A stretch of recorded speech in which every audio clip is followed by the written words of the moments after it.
سلام بچه، خیلی شکرم عزیز دارید. این نسخه اول از کانفیگیه که ساختیم. بعد من دیدم تو بازی خیلی دارن کانفیگ میزنن و استفاده میکنن. ایم خیلی بهتر شده.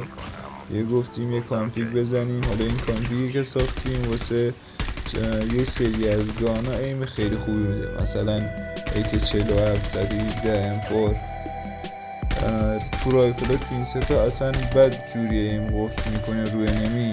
خیلی خوبه، خیلی میتونه به ایمتون کمک کنه.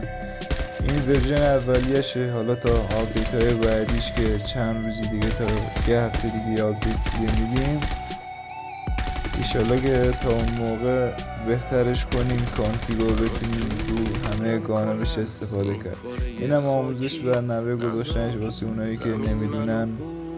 پسوردم تو ویدیو هست همینجا که تقریبا میخوام خود اکسترکت کنم. پسوردم هست. خیلی چاکرم. تو معرفت داری یکی خوبم بده پس من البته داد انقدر خوبی که حتی از عکسات درات شعر نمیذارم ظرف شوری مبادا که دستات خراب